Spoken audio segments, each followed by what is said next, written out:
Hello, and welcome to Writer's Block. I'm your host, Adelina. Let's find your story.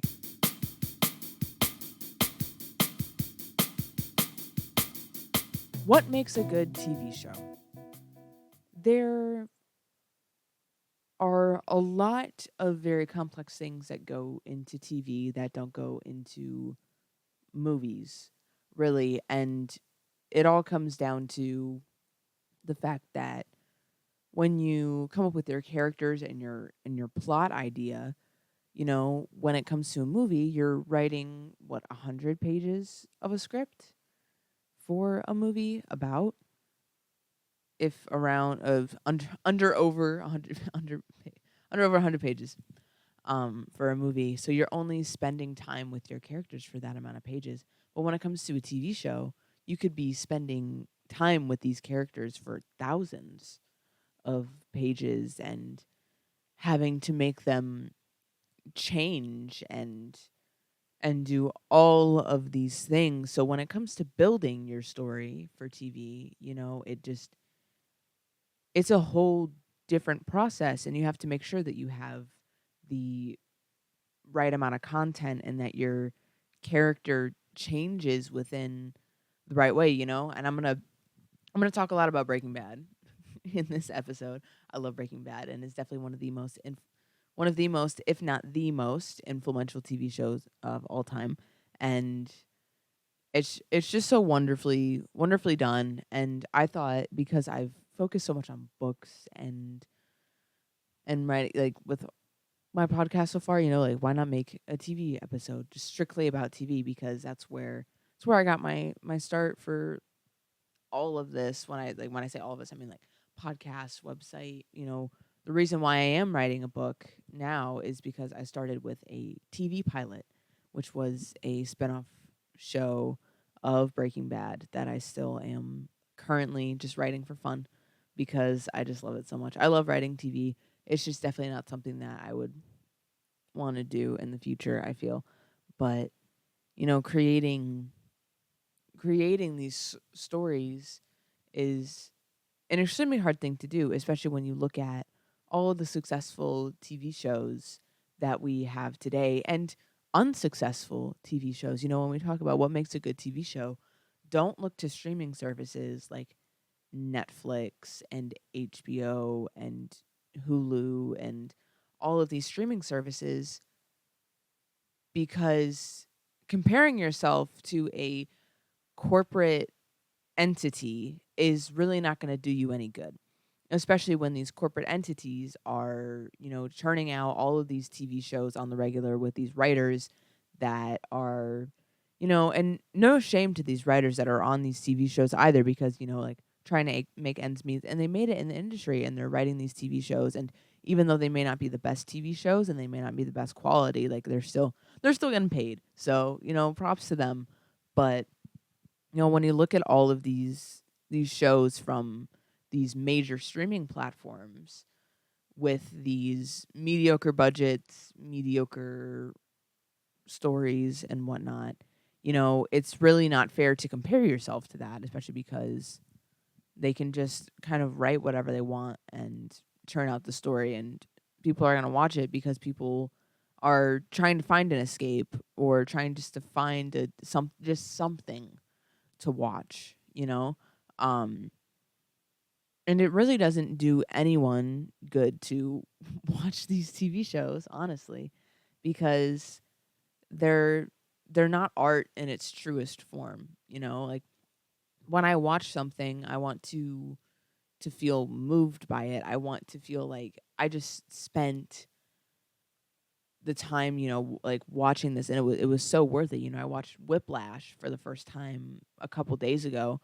Um and it felt worth it to me to watch that. I put it off watching it for the longest time because, like, I don't know, like, I don't know if I'm gonna like it, but it was a really good movie, and I enjoyed it thoroughly, and I love it a lot, especially as a drummer myself. But like when people want to watch something, they want to watch something that is made by someone who actually put their all into it, and not just these corporate TV shows with these scripts that aren't that haven't been put, like, they a lot of time hasn't been put into it, and it's really just sad that this is how the industry has gotten. But also at the same time, it's exciting for new people to come in and create these new stories that are going to be excellent, just like all of these TV shows like Breaking Bad, Better Call Saul. God, I'm trying to think of more TV shows. Like even like even animated TV shows like Avatar: The Last Airbender, Legend of Korra. Like shows that are not only have the storyline is great, but visually it's appealing as well. Um, and all of those TV shows that I just mentioned, like they have a lot of seasons to them as well. I mean, Breaking Bad has 6. I'm pretty sure. I feel like I should know this, and I'm 99% sure it's 6 seasons. But like a show that goes on for 6 seasons, and like just something that turned into something just so wonderful, and how Walter White changed throughout the entire story. One of the most influential episodes. Even if you don't want to watch Breaking Bad, I highly recommend that you at least watch the infamous episode where Walter officially like makes his mark as Heisenberg, where Walter White is gone and it's now just Heisenberg. Where he rips off that red shirt to reveal another red shirt, to show that he's still evil and has blood on his hands and all of these things, and he's killed all those people, and he's officially the kingpin of Albuquerque and really of like the US, because he just obliterated his competition. But like just having art like that, like really when it comes to visuals, because even while you're writing a TV show, you still have to think of, okay, how is this going to visually be appealing on screen? How am I going to make this symbolism? And what makes Breaking Bad such a great TV show is the way that they use color as symbolism. You see Walter in the beginning of the show is dressed in a lot of green and um and like these muted tones, because he's like this kind of like pushed to the side guy. Oh, he has cancer, and like by the end of the show he's in a lot of red and black and a little bit more vibrant kind of colors, because he's not this shy teacher who's just barely making ends meet, who has cancer, you know. He's this national king, international, I would say, international kingpin who is just dominating this market and just can do whatever he wants, because he's unstoppable. I mean, was unstoppable. I mean, but just really making the smallest details matter is what really makes a good TV show. Vince Gilligan, um, I think they spent like 3 hours trying to find it was like 3 to 5 hours that Vince Gilligan and all these like crew members on the show spent finding the perfect shade of red for Skylar's nail polish, which is insane, which is an insane thing to spend like 3 to 5 hours on. Yet it's the smallest details that matter, which really goes to show like, okay, how are we dressing these characters? How are they symbolized? The God, I'm forgetting her name, but it's the one woman who comes in the later seasons that where she's she works with Mike, and they like lift her like up out of the ground because she was because of some like fight thing that was happening. God, I'm totally blanking on her name, and I'm so mad at myself for that. But her shoes in that scene when she's walking along these dead bodies, they have, I think she has her hands over her eyes, or whoever's helping her has their hands over her eyes, but and she's wearing, I think she's wearing all black, but the bottom, she has the red bottomed heels, and as she's walking among all of these dead bodies, like it still shows like she still has blood on her hands, and she's still like, even though she's choosing to ignore it, she's still not a good person, so when you're writing, and even with screenwriting, it's a lot of, like, minimal details on a page, but even within your script, I what I think is a great thing to do is also have, like, even like if it's like a notebook or a separate like Word document or something, that you are like, while you're writing your scenes, you map out, okay, in these scenes, like, this is what I'm thinking the costumes should be, the makeup, the symbolism that I want, the colors that I really want to be portrayed in the scene, especially that I think it's it's the I want to say it's the 70-20-10 rule, is what I want to say. It's 70-20-10 rule is what it's called, where it's 70% one color, 20% another, and 10% another color. So it's like 20 or 70% blue with like a dark blue sky, and like in the background, everything, if it's like shot at night, 20% white with the, like, if your character's eating dinner, with like a tablecloth and the plates and the color of the candles, and then 10% red, and your character is wearing that red.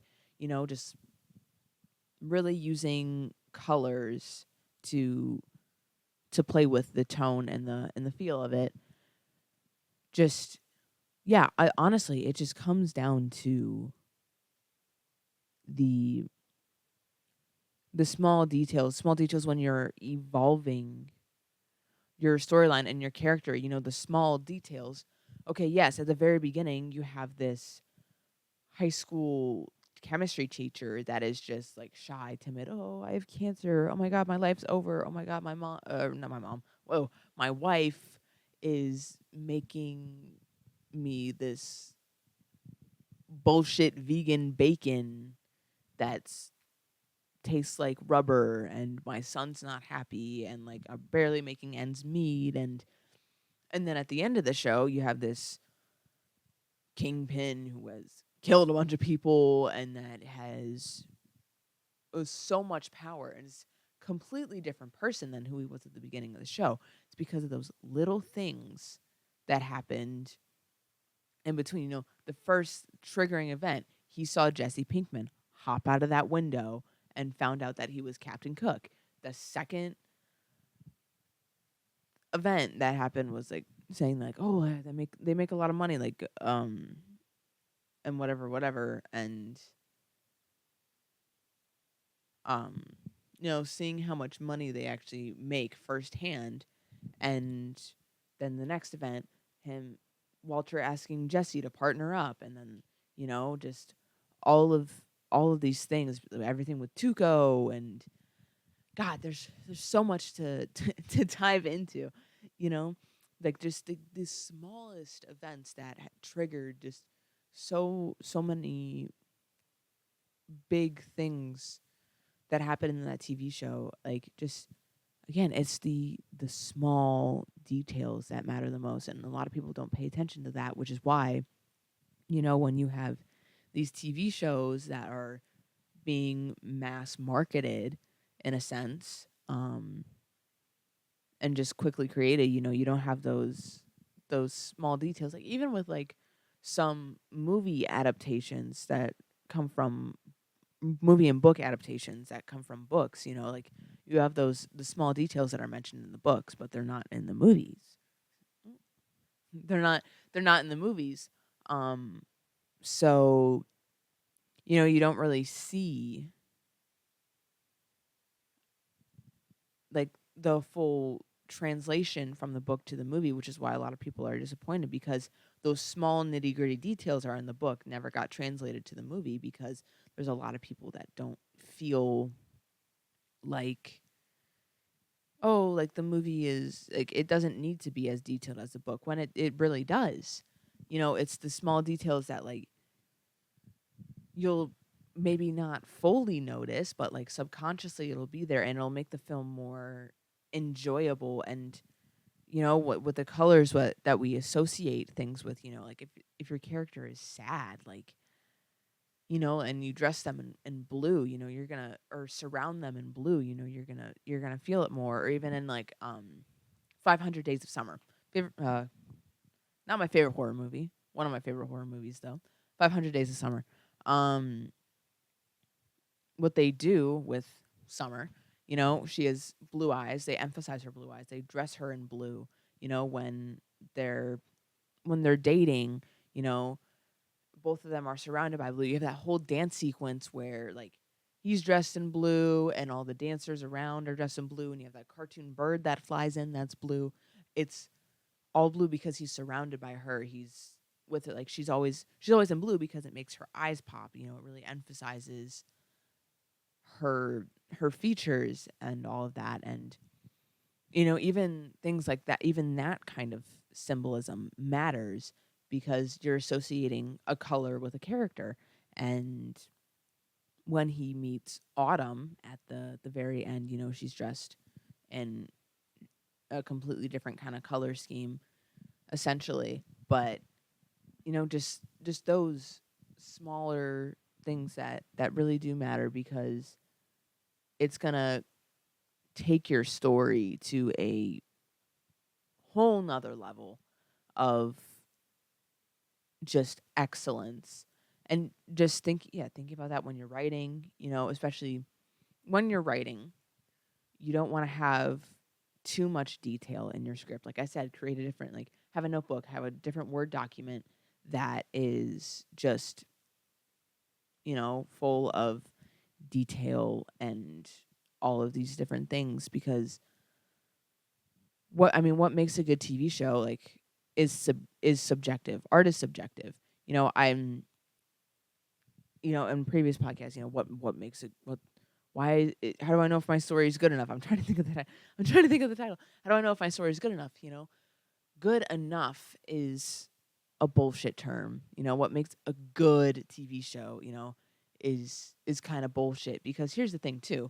You don't want to make a good TV show. You want to make a great one, which is actually, I think it's kind of stupid that I named this episode this, but it's gonna go up as good TV show, because I'm not changing it.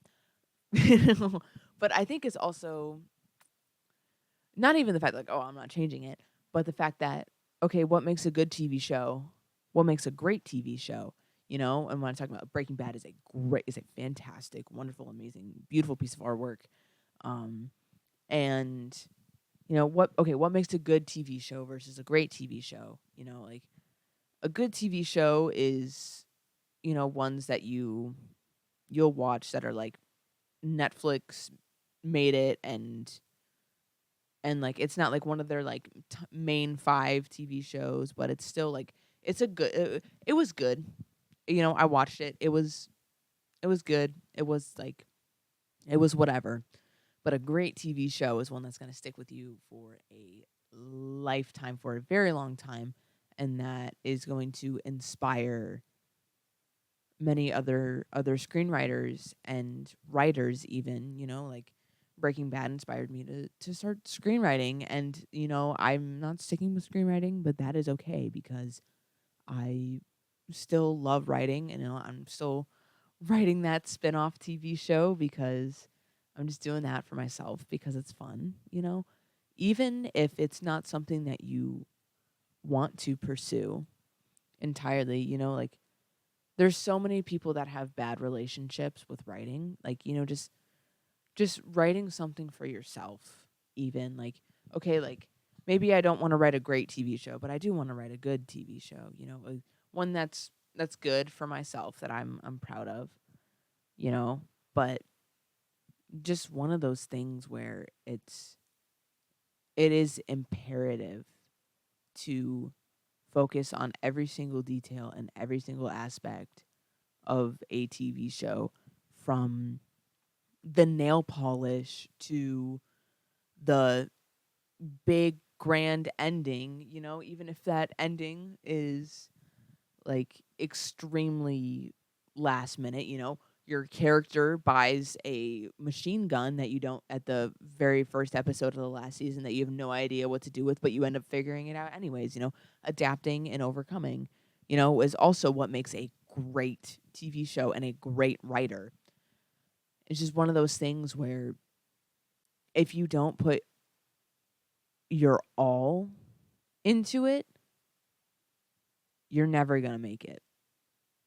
You're never going to really feel even yourself, like, oh, this is a TV show that I want to make. This is something that I want to make happen.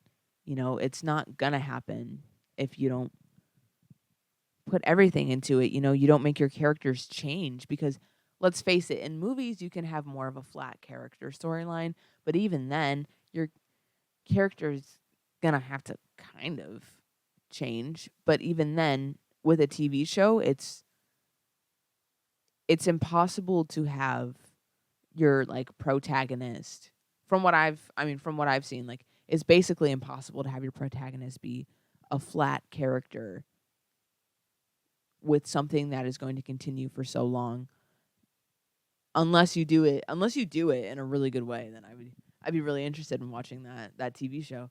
But your character has to evolve and change in some way, and I think that's what's really hard about a TV show, is that making your character change with your story, that like, even if you don't know how you're going to end the story, how you're going to make everything happen, making your character change is the biggest thing. Making them change in a way that isn't redundant or just, I don't know, just stupid. Just stupid, you know?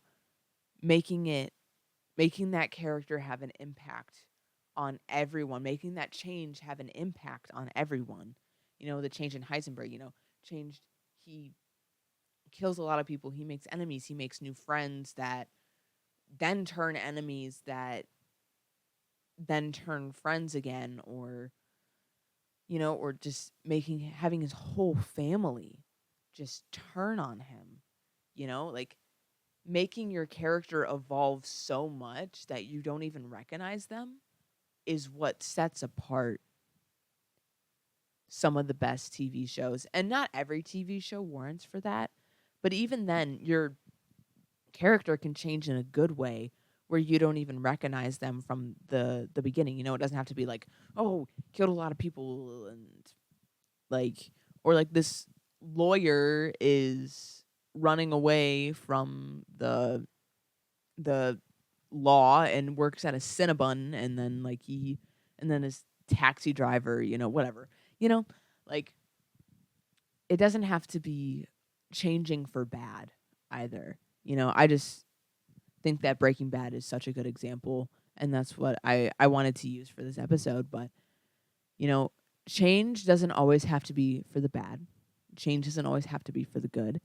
It depends on what your story is, on what you want to be displayed, what you want your morals and lessons to be coming from your story, because it's your story. At the end of the day, it's your story. And at the end of the day, We don't need another Breaking Bad. We don't need another La La Land, another Whiplash, another Better Call Saul, another Young Sheldon, another Avatar: The Last Airbender, like we don't need another one of those because it is your story. And what you get to do with it is put your all into it and just make something great. Thank you so much for listening to this episode of Writer's Block Podcast. You can go to my website, writersblockpod.com, to find my socials, to join my email list, to gain access to the Discord with a bunch of other writers where you can swap scripts, swap writing, whatever, give each other writing advice, as well as you can, in the description of both the Spotify and the YouTube podcast, there is a Google form which you can fill out. Ask me anything about any form of writing, and I will either answer it here on the podcast, on my blog, which you can find on my website, and or on my Instagram, which is Adelina Zach Author, which is also linked to my website and should be in the description of the YouTube podcast as well. Thank you so much for listening, and I'll see you next time. Bye.